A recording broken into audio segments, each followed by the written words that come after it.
Hello friends, नमस्कार दोस्तों। आज का वीडियो बहुत इम्पोर्टेंट टॉपिक पर है और बहुत सारे कसिनो प्लेयर्स या कसिनो गैम्बलर्स ने मुझे ये वीडियो बनाने के लिए बोला था। काफ़ी टाइम से बोल रहे थे, इंस्टाग्राम पे बहुत सारे कमेंट और मैसेज आ रहे थे। ये वीडियो है कंपाउंडिंग के ऊपर। और जैसा कि आप लोगों में से जो काफ़ी टाइम से मेरे साथ जुड़े हुए हैं, मेरे चैनल के साथ जुड़े हुए हैं, वो लोग ये जानते हैं कि मैं कंपाउंडिंग के खिलाफ हूँ। तो आज के वीडियो में मैं आपको ये बताऊंगा कि मैं कंपाउंडिंग के क्यों खिलाफ हूँ और आपको क्यों कंपाउंडिंग से बचना चाहिए। और एक चीज़ और बताऊंगा कि कैसे कंपाउंडिंग के नाम पर आपको बेवकूफ़ बनाया जा रहा है। तो सबसे पहले तो आप एक बात समझो कि इंडिया के अंदर मैंने एक रिसर्च करी, हो सकता है मैं गलत हूँ, कोई चैनल बच गया हो मुझसे। मैंने आज से पौने 2 साल पहले जब पहली बार वीडियो, लगभग लगभग पौने 2 साल हो चुके हैं जब मैंने पहली बार कसिनो के ऊपर वीडियो बनाना शुरू किया, तो जिस तरीके से मैं कसिनो या गैम्बलिंग के ऊपर बात करता था उस तरीके का कोई भी चैनल नहीं था। मैं साइकोलॉजी ऑफ कसिनो की बात करता था, साइकोलॉजी ऑफ गैम्बलिंग की बात करता था। मेरी प्लेलिस्ट है ट्रैवल एंड नॉलेज, जो मेरा मेन चैनल है, उसके ऊपर 134 वीडियो की प्लेलिस्ट है, जिसमें आप जाके देखोगे कि मैंने जो वीडियो शुरू किए थे वो लगभग लगभग पौने 2 से 2 साल पहले शुरू किए थे। उस समय इस तरह का कोई चैनल नहीं था। चैनल बहुत सारे थे कसिनो के ऊपर, कसिनो के ऊपर, गैम्बलिंग के ऊपर, ऑनलाइन बैटिंग के ऊपर, गेम्स के ऊपर, बहुत सारे चैनल थे। पर उनमें से कोई भी चैनल ये बात नहीं कर रहा था, कोई भी व्यक्ति ये बात नहीं कर रहा था कि ये एक माइंड गेम है और माइंड गेम को समझने के लिए साइकोलॉजी समझनी पड़ेगी, उस गेम की अपनी साइकोलॉजी और उस गेम की साइकोलॉजी समझनी पड़ेगी। जैसे जैसे आप उनके दोनों की साइकोलॉजी के बीच में तालमेल कम बनाओगे, ज़्यादा गैप कम करोगे, आपकी विनिंग परसेंटेज बढ़ेगी। मतलब everything is mind game. So we are depend on psychology of casino. बाकी सब जो चैनल थे, जब मैंने रिसर्च करी इस पे, तो वो ये थे कि इस प्लेटफॉर्म पर आ जाओ, इस प्लेटफॉर्म पर आ जाओ, ऐसे करोगे तो इतना कमा लोगे, वैसे करोगे तो इतना कमा लोगे, ऐसे करोगे तो इतना वापस आ जाएगा। कोई उनके पास साइकोलॉजी, या उन्होंने इस तरीके से वो ट्रिक और स्ट्रेटेजी पे फोकस करते थे। 2-4 चैनल थे, या आओ हम आपको सिखाते हैं कैसे जीता जाएगा। तो इस तरह से गैमलिंग को देखने का जो नजरिया था वो मेरा पहला चैनल था, जिसपे लोगों ने बहुत बहुत दिलचस्पी दिखाई और बहुत गंभीरता के साथ जुड़े। लाखों व्यूज आए कई वीडियोस पे, आज भी 1.5 साल से वो सर्च पे चल रहे हैं वीडियोस। उसको देख करके कुछ लोगों ने 6 महीने बाद, 8 महीने बाद चैनल बनाने शुरू किए। वो इस तरह की बातें करने लगे।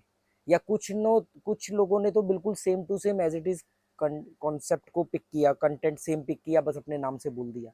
मुझे उससे में प्रॉब्लम नहीं है। प्रॉब्लम क्या हुई कि वो कंटेंट उनका नहीं था। मेरे पास तो रिसर्च थी, मैं 5 साल से कसिनो से जुड़ा हुआ था। मैंने बहुत सारे सैकड़ों हजारों गैम्बलर के साथ बात करी, कैसे वो बर्बाद हुए, कैसे मैंने अपना लॉस किया, कैसे मैंने अपना लॉस रिकवर किया। मेरे पास अपना एक एक्सपीरियंस था, अपने टूल थे, गलत हो सकते किसी के हिसाब से, पर मेरा अपना कंटेंट था। अब हुआ ये कि उन लोगों ने फिर धीरे धीरे इंटरनेट पे ऑनलाइन कंपनियां बहुत आने लगी, बहुत ज़्यादा आने लगी। छोटे छोटे ऐप बन गए, 4 लोगों ने मिलकर कोई ऐप बना लिया गैमलिंग का, किसी ने कोई बना लिया, और खूब पैसा छापने लगे।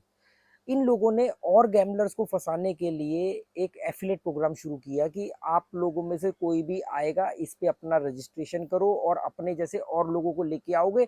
वो जैसे जैसे यहाँ पे डिपॉजिट करेंगे तो हम आपको उसका कुछ परसेंटेज कमीशन देंगे। फिर उन्होंने बोला डिपॉजिट पे नहीं, हारने पर हम ज़्यादा पे देंगे। ऐसे करके एक सिस्टम चला। तो अब क्या होता है, कोई भी आदमी आता है, एक चैनल बनाता है, उसके थोड़े उसे सब्सक्राइबर हो जाते हैं, वो कहता है जी इस चैनल पर चले जाओ, ये मेरा प्रोमो कोड है, ठीक है। सेम ऑफर मेरे पास भी आई जनवरी 2022 में, पहली प्रमोशन की मेल आई स्पॉन्सरशिप की, और मैंने तब से 6-7 महीने तक कोई प्रमोशन नहीं किया, क्योंकि मुझे उन पर ट्रस्ट नहीं था। क्योंकि मेरा ये पैशन है, मेरा ये पैसा कमाने का सोर्स नहीं है। पैसा आ रहा है ये एक सच है, पर पैसे के लिए मैं इस पर नहीं आया। क्योंकि जिस तरीके से मैं बोलता हूँ, जो मेरी भाषा शैली है, वो पैसा कमाने वाली शैली नहीं है। ना मैं कभी किसी को लाइक करने को बोलता हूँ, ना सब्सक्राइब करने को बोलता हूँ, ना शेयर करने को बोलता हूँ।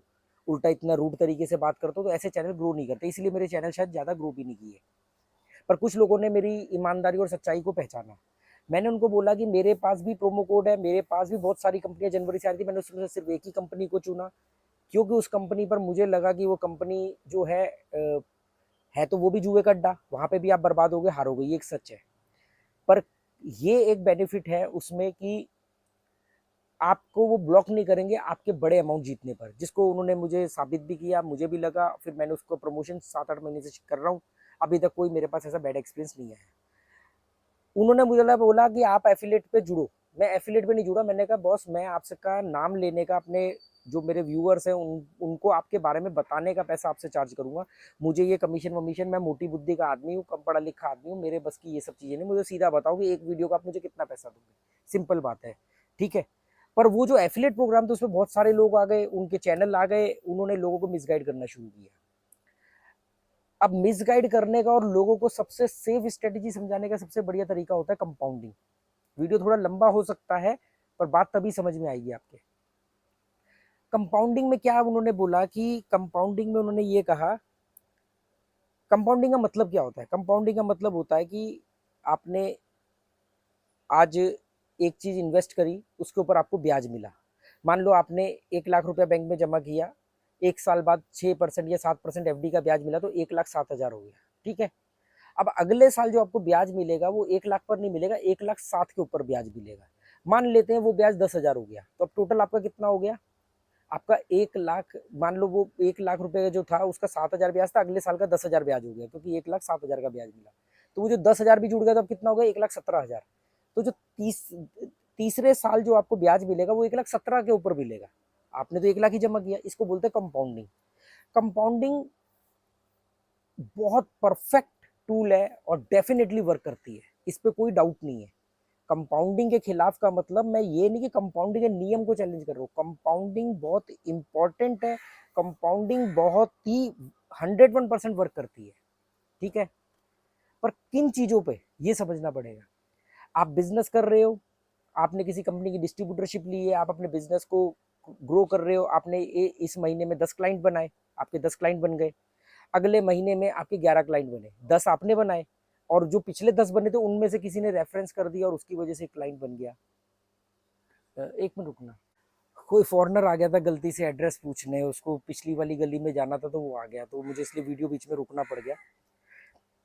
कंपाउंडिंग, अब मोटी बात आप ये समझो कि कंपाउंडिंग के ऊपर मेरे को बिल्कुल भी डाउट नहीं है। जब मैं कंपाउंडिंग के खिलाफ बोलता हूँ उसका मतलब ये नहीं कह रहा हूँ कि कंपाउंडिंग वर्क नहीं करती। कंपाउंडिंग एफडी में वर्क करती है, कंपाउंडिंग बिजनेस में वर्क करती है, कंपाउंडिंग सेविंग में वर्क करती है, हर जगह कंपाउंडिंग वर्क करती है, ठीक है। पर कंपाउंडिंग जुए में वर्क नहीं करती है, ये बात आप समझ लो। अब ये बात मैं हवा में बोल रहा हूँ कि कंपाउंडिंग जुए में वर्क नहीं करती है, नहीं।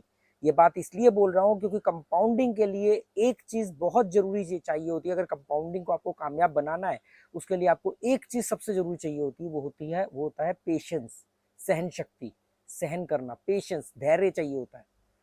गैम्बलिंग जो करते हैं उनमें 99% लोगों के अंदर पेशेंस नहीं होता है, या जिनके अंदर होता है वो भी धीरे धीरे धीरे धीरे एक लेवल के बाद में एक झटके में वो पेशेंस टूट जाता है। अब जैसे ही वो पेशेंस टूटेगा, आपकी पूरी कंपाउंडिंग में जितना आपने रिटर्न लिया होगा वो सब एक बार में चले जाएगा। इसको मैं भी आपको डिटेल में समझाता हूँ। देखो क्या होता है, बिजनेस में, एफडी में, सेविंग में, हर जगह कंपाउंडिंग काम करेगी।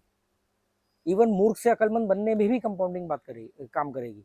आपने आज एक बात सीखी, कल आपने एक बात सीखी, परसों आपने एक बात सीखी, 30 दिन में आपने 30 बातें सीखी, तो अगले 30 दिन में आप 30 बात नहीं सीखोगे, अगले 30 दिन में आप 40 बात सीखोगे, तो पिछली 30 बातों से भी तो कुछ नया सीखोगे ना। ये कंपाउंडिंग हर चीज में काम करती है, पर जुए में इसलिए नहीं काम कर सकती, या एक्सेप्शन को एग्जाम्पल मत मानो, अपवाद को उदाहरण मत मानो। मान लो किसी एक आदमी का काम कर गया, तो हम एक आदमी को जनरल नहीं मान सकते, उसको हम एग्जाम्पल नहीं मान सकते, रेफरेंस नहीं मान सकते। मान लो कोई एक बिरला है, उसमें उसके कंपाउंडिंग काम कर गई, उसमें सहन शक्ति है, तो वो सबके लिए काम करेगी ऐसा जरूरी नहीं है। पर फिर लोग ऐसा कर क्यों रहे हैं? देखो, कंपाउंडिंग देखने में सबसे आसान लगती है, 4% प्रॉफिट, 12% लॉस। अब आ रहा हूं मैं इसके ऊपर। जैसे आपको ये कहा गया कि आप 10,000 रुपये लेके बैठो, या 1 लाख रुपए लेके बैठो, या 1,000 रुपये लेके बैठो, सिंपल बात, बड़ा आसान लगता है। अब अगर आपको ये कहा जाए कि सिर्फ 4% ही तो प्रॉफिट बनाना है, 100% गैम्बलर को लगेगा अरे ये तो बड़ा आसान है, ये तो मेरा चुटकियों का गेम है। वो क्या करेगा, 1 लाख रुपए जमा करेगा, या 1,000 जमा करेगा, या 10,000, जिसकी जो हैसियत है वो उतनी जमा करेगा। वो कहते हैं 4% मुनाफा और 12% लॉस पे रुकना है। 4% से ऊपर मुनाफा नहीं लेना है, 12% से नीचे का लॉस नहीं लेना है। अब आप एक ठंडे दिमाग से शांत होकर के समझने की कोशिश करो, अगर आप समझना चाहते हो, नहीं तो आपकी बर्बादी की जिम्मेदार आप हो। आप आज नहीं, 6 महीने बाद जब आप लॉस उठाओगे तब आप कहोगे एक आदमी ने समझाया था, हम नहीं समझे थे। आपने, अगर हम पहले लॉस की बात करते हैं कि आपने एक रकम जमा करी, वो 1,000 भी हो सकती है, 1 लाख भी हो सकती है, उसमें आपने कहा कि 12% अगर लॉस होगा तो मैं रुक जाऊंगा। मैं एक सवाल पूछता हूँ आपसे कि अगर 12% लॉस से नीचे आपने जाना ही नहीं है तो वो 88% डिपॉजिट क्यों कर रहे हो बॉस? जैसे आपने बोला 1 लाख रुपए जमा किया, अगर 12,000 रुपए घाटा हो गया तो हम गेम बंद कर देंगे, यही कहना चाह रहे हो ना आप? तो बॉस फिर 88,000 क्यों जमा करके रिस्क ले रहे हो? क्योंकि अगर खोपड़ी पे शैतान नाचा तो 88,000 चले जाएंगे। अगर रातों रात वो साइट बंद हो गई तो 88,000 चले जाएंगे। साइट के मन में बेईमानी आ गई, गवर्नमेंट ने कोई रूल ले आया तो वो साइट बंद हो गई, आपके 88,000 डूब जाएंगे। या किसी ने 1,000 किए तो उसके 880 रुपए डूब जाएंगे। अब बात को समझने की कोशिश करो। दूसरी बात, आप कह रहे हो 4% प्रॉफिट लेंगे। मान लो आपने 1 लाख रुपए जमा किया, आज आपने 1,04,000 बनाया, ठीक है। अगले दिन आपने 1,04,000 का 4% बनाया, आपको कितना होगा? लगभग लगभग 5600 रुपये हो जाएगा। ऐसे करके आपने 3 दिन बनाया, 4%, 4%, 4%। चौथे दिन आपका 12% लॉस हो गया, होगा ना कभी 12% पे आप रुक गए। 3 दिन का 12% चले गया, जो उसके ऊपर का कंपाउंडिंग का था वो थोड़ा बहुत बच जाएगा, 1,000-2,000 रुपया, बाकी आपका 3 दिन आप पीछे आ गए। फिर अगर वो पीछे वाले अमाउंट का 4%, अब आप मुझे ये बताओ, आप 88 का 4% लोगे? मान लो आपने 3 दिन में उसको कर दिया आपने 1,12,000 के करीब, 1,13,14,000 के करीब। अब 12% का लॉस, 12,000 जीरो, आप वापस 1 लाख पे आ गए। अब 1 लाख से आप फिर 4,000 करके शुरू करोगे। अब आप मुझे ये बताओ कि ये चीजें बिजनेस और सेविंग में इसलिए कामयाब हो जाती है कंपाउंडिंग, क्योंकि उसमें घाटा नहीं होता है। एफडी में ब्याज बढ़ेगा, चक्रवर्ती ब्याज बढ़ेगा, पर लॉस नहीं होता है। सेविंग में आप थोड़ा थोड़ा जमा कर रहे हो, म्यूचुअल फंड में आप थोड़ा थोड़ा जमा कर रहे हो, वहां कंपाउंडिंग क्योंकि बढ़ेगा, यहां पर घटने का भी चांस है। सुनने में बहुत अच्छा लगता है, पर जब ये अब चलो मान लेते हैं कि मैं कुछ चीज समझने में गलती कर रहा हूँ, बड़ा घटा, पर ओवरऑल आपका पैसा बढ़ रहा है। बॉस वो 100 दिन के बात कर रहे हैं, 100 दिन का मतलब होता है 3 महीने 10 दिन। अब 3 महीने तक बड़ा घटा करके इतना पेशेंस कितने लोग रख लाएंगे? 95% लोग नहीं रख सकते, 98% लोग नहीं रख सकते। तो वो लोग क्या करेंगे? वो कहेंगे यार जब इतने दिन में इतना पैसा बढ़ गया, चल थोड़ा सा रिस्क लेते हैं, बड़े हुए का ही लेते हैं। अब बड़ा हुआ थोड़ा सा कम हो गया, अब वो फ्रस्ट्रेशन जन्म लेगी, यार मैंने तो बैठे बैठे पंगा ले लिया, पैसे घटा दिए, चलो एक काम करते हैं, जितने थे उतने करके छोड़ दूंगा। वो फिर और थोड़ा ट्राई करते हैं, ऐसे करके खोपड़ी पे शैतान नाचता है, आपका लालच आपको मरवाता है और आप इसमें नीचे आ जाते हैं। बहुत सारे लोगों ने मुझे कहा कि हमने भी कंपाउंडिंग के चक्कर में अपना बहुत लॉस उठाया है, और आपकी बात बिल्कुल सही है। जो आज जोश में आ रहे हैं ना, उनको 6 महीने बाद 3 महीने बाद मालूम पड़ेगा। आजकल कई लोग हैं जिनके 100 सब्सक्राइबर भी नहीं है, वो भी कागज पेन लेकर के लोगों को कंपाउंडिंग समझा रहे होते हैं और अपने प्रोमो कोड से बोल रहे थे, क्योंकि आप जितना लॉस उठाओगे उनको कमीशन मिलेगी। मैं सिंपल सा डेडिकेटेड वीडियो बनाता हूँ, एक वीडियो में उस कंपनी का नाम लेने का पैसा लेता हूँ, मेरे प्रोमो कोड से आपको कोई फायदा नहीं होने वाला। मेरा प्रोमो कोड यूज करने का इतना मतलब है कि कल को आपका पेमेंट अपडेट नहीं हुआ या विड्रॉल नहीं आया तो मैं आपकी आवाज उन तक डायरेक्ट पहुंचा सकता हूँ, बस इससे ज्यादा मैं आपकी कोई हेल्प नहीं कर सकता। अभी जैसे न्यूज आई 2 दिन पहले कि भी भारत सरकार ने एक पूरा सिस्टम बना लिया है, मतलब या बनाने जा रही है, पेपर वर्क कंप्लीट हो चुका है। आईटी हेड जो आईटी मंत्री हैं, उन्होंने मीडिया में आके, अलग अलग लोग बोलते कौन से न्यूज चैनल में बोला, भाई जी इंडिया एनडीटीवी देख लो, जी न्यूज देख लो, दैनिक जागरण देख लो, जो भी न्यूज है, या गूगल पे सर्च कर लो, आपको वो न्यूज मिल जाएगी। उन्होंने बोला कि भाई जो भी इंडिया के अंदर ऐसी गेम्स है जिनमें पैसा लगाया जाता है, सट्टेबाजी करी जाती है, हम उसको बंद करने जा रहे हैं। उन्होंने रेगुलेट वगैरह की कोई बात नहीं, उन्होंने क्लियरली डायरेक्टली ये बोला कि हम बंद करने जा रहे हैं। अब वो सरकार ने वो सोच लिया है या कुछ उसके बारे में पेपर वर्क कंप्लीट कर ले तभी वो मीडिया में आई है। अब उसको अप्लाई करने में कितनी दिन लगेंगे, 1 महीना लगे, 2 महीना लगे, 1 दिन लगे, 10 दिन लगे, मुझे नहीं मालूम। जो न्यूज आई मैंने आपको बताई। और क्यों बताई? क्योंकि ये जो कंपाउंडिंग के चक्कर में जो लोग अपना पैसा वहां रख के बैठे हैं, अगर कभी भी रातों रात वो साइडें बंद हो गई तो आपका पैसा डूब जाएगा। इसलिए मैं हमेशा बोलता हूँ बैलेंस जीरो रखो। एक और कंपाउंडिंग की सबसे बड़ी माइनस पॉइंट क्या है कि आज हम जीत सकते हैं तो हम कसिनो का लेंगे सिर्फ 4%। आज हम हार सकते हैं तो हम कसिनो को देंगे 12%। मतलब हम जीतेंगे कम, जिस दिन हम जीत सकते हैं, जिस दिन हमारा दिन है, जिस दिन हम तेरे पे हावी है, तो हम तो तेरे को 4% तेरा लेकर के छोड़ देंगे। जिस दिन हम निपटे पड़े हैं तो उस दिन हम तेरे को अपने से 3 गुना ज्यादा दे देंगे। ये कहाँ की अकलमंदी है कि जीतेंगे कम हारेंगे ज्यादा? ये कौन सी अकलमंदी है? मैं हमेशा कहता हूँ गैम्बलिंग को गैम्बलिंग की तरह करो, गैम्बलिंग को बिजनेस की तरह मत करो। गैम्बलिंग जो होती है उसको प्लेयर बन करके करो, उसमें हमेशा छोटे पैसे से बड़ा पैसा बनता है। ये गलत फहमी अपने दिमाग से निकाल दो कि बड़े पैसे से छोटा पैसा बनता है। वो आसान दिखता है, तभी तो कसिनो फल फूल रहे हैं, तभी तो जुए गड्ढे फल फूल रहे हैं, तभी तो आप लोग बर्बाद हो रहे हो। अगर आप थोड़ा पैसा लेके जाओगे और ज्यादा जीत के आओगे तो आपका जाएगा थोड़ा, उनका आएगा ज्यादा।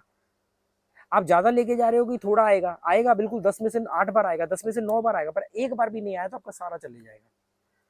इससे ज़्यादा डिटेल में मैं आपको नहीं समझा सकता, और भी ऐसे कई पॉइंट्स हैं, आने वाले वीडियो बताऊंगा, एक ही वीडियो में बताऊंगा, बहुत लंबा हो जाएगा। कंपाउंडिंग से बच के रहना, ये 4% 12% ये सब बेवकूफ़ी वाली बातें हैं। अपना 4% लेके बैठो, दूसरे का 12% लेके आओ। 3 दिन नहीं भी लाओगे, चौथे दिन लाओगे तो भी आप इक्वल पे रहोगे। आपका खोने का डर कम रहेगा, जीतने का डर आने का ज़्यादा रहेगा। तो उम्मीद करता हूँ कि आप ये बात को समझोगे, और नहीं समझ में आए तो भी कोई बात नहीं, बकवास वीडियो समझ के निकल जाना। मैं अपना काम करता रहूँगा। Okay, good bye, thank you.